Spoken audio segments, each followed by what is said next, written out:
My name is Henry Dean. I was born in the United Kingdom. I'm half American, half English, and I'm an artist.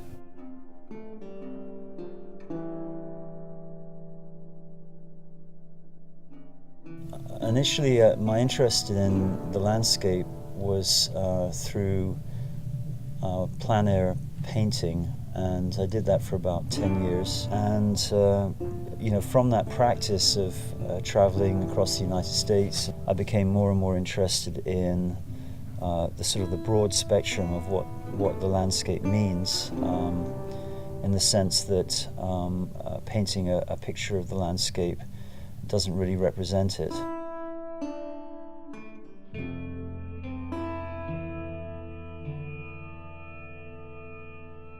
When I was doing plein air painting, I was producing a product, a painting product. Towards the end of the 1990s, I'd sort of become very conscious of the fact that the product itself really wasn't representing what it was that I was experiencing in the landscape. What I was experiencing in the landscape was much more complicated, and I couldn't necessarily express it in a form that a gallery audience would identify in a very simple way as being art. I had this a moment of inspiration, which was that the answer to one of the problems that I was having in terms of what I wanted my art to express in relation to landscape, I would actually just install an easel with a fixed canvas in the landscape, and then just leave it there. Making art in the landscape is a form of experimentation. The installations are, by virtue of the fact that they're forms of experiment, I'm constantly surprised by them.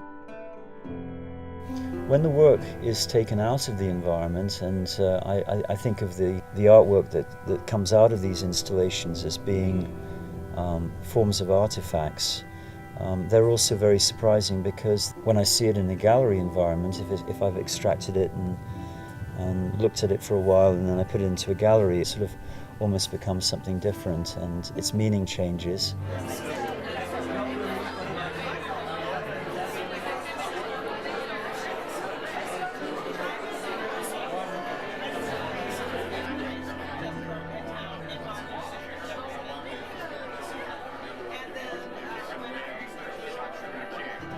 One of the great potentials of the landscape in this area of the United States is that we have these incredible tidal flows where the water is rising and falling up to 9.5 feet on occasion. And so as a painter, I was aware of the possibility that these tidal flows that they could make marks on the canvas. Recently there was an oil spill on the Savannah River, and on that occasion I was able to take my rig and actually install an easel and a canvas very close to where there'd been this spillage of oil into the marsh and the marsh grass.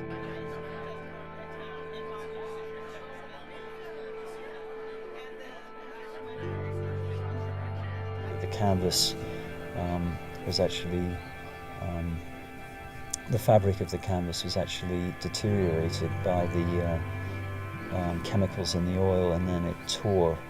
And so the piece that I had in this recent show, the spill show, the canvas actually told the story of the spill, but in a very sort of enigmatic and sort of abstract fashion.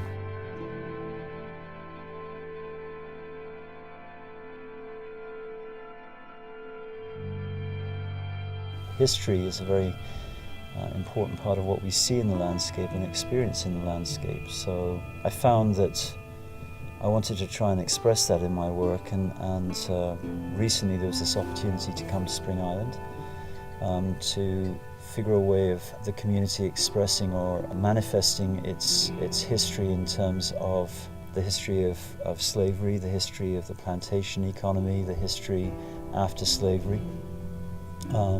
There was this interest here to try and develop a history trail and my friend Bailey Symington and Charlie Symington were very interested in that, and really for the last 5 years we've been exploring ways of doing that, which included the creation of the trail as a line through the landscape, identifying locations in the landscape that were expressive of the various aspects of the history, and then also developing a memorial for the slaves in the old slave cemetery here.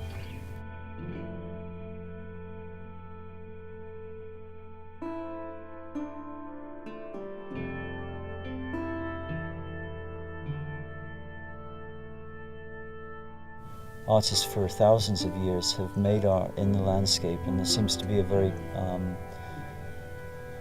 powerful impulse to express their love and their interest in the landscape. So landscape to me is a place to, in a sense, try and figure out my relationship with nature, my relationship with the universe.